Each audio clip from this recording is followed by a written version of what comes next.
అందరూ ఊహించినట్లుగానే రక్తం చిందింది, ఏరులై పారింది. బీభత్సంగా సాగిన కర్రల సమరంలో ఇద్దరి ప్రాణాలు పోయాయి. నలుగురు పరిస్థితి విషమంగా ఉంది.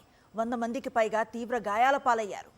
దసరా ఉత్సవాల ముగింపు రోజున కర్నూలు జిల్లా హొళగుంద మండలం దేవరగట్టులో జరిగే కర్రల సమరం దృశ్యాలివి. ప్రతి ఏటా సంప్రదాయం ప్రకారం ఇక్కడ ఈ యుద్ధం జరుగుతుంది. ఈ భీకర పోరాటంలో భక్తుల రక్తం చిందకుండా ఉండదు. ఈ సంప్రదాయం శృతి మించిందంటే ప్రాణాలు కూడా పోతుంటాయి. ఈసారి కూడా అదే జరిగింది.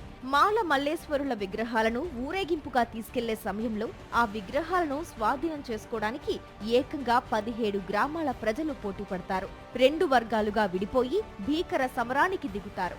ఈ క్రమంలో ప్రాణాలకు తెగించేలా కలబడతారు. ఈసారి కూడా మాల మల్లేశ్వర స్వామి భక్తులు ఎక్కడా తగ్గలేదు.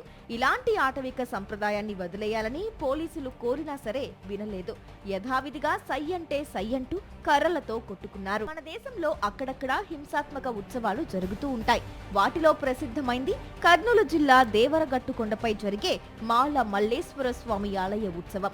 ఈ సంబరం పేరు చెబితే వెంటనే గుర్తుకొచ్చేది ఈ భయానకమైన కర్రల సమరమే. ప్రతి సంవత్సరం దసరా పర్వదినాన అర్ధరాత్రి మాలమ్మ మల్లేశ్వర స్వామి కళ్యాణాన్ని అంగరంగ వైభవంగా నిర్వహిస్తారు. అనంతరం దేవతామూర్తుల విగ్రహాలను పాదాలుగట్టు, రక్షపడ, సెమీ వృక్షం, ఎదురు బసవన్న గుడి మీదుగా ఊరేగిస్తారు. ఈ ఊరేగింపు సమయంలోనే విగ్రహాలను స్వాధీనం చేసుకుంటే మంచి జరుగుతుందని భావించే 17 గ్రామాలకు చెందిన ప్రజలు 2 వర్గాలుగా విడిపోయి ఒకరిపై మరొకరు దాడి చేసుకుంటారు. ఎవరి మాట వినకుండా గంటల కొద్దీ గొడవ పడుతూనే ఉంటారు. ఈ క్రమంలో రక్తం చిందుతుంది, ప్రాణాలు పోతాయి. ఈసారి కూడా అదే జరిగింది. ప్రతి సంవత్సరం మాదిరిగానే ఈసారి కూడా హింస జరగకుండా చైతన్యం పెంచాలని పోలీసులు ప్రయత్నం చేశారు. సుమారు 700 మంది దాకా పోలీసులు దేవరగట్టు డ్యూటీ చేశారని సమాచారం. సీసీ కెమెరాలున్నాయని, డ్రోన్ కెమెరాల ద్వారా చూస్తున్నామని పోలీసులు చెప్పినప్పటికీ భక్తులు వినలేదు.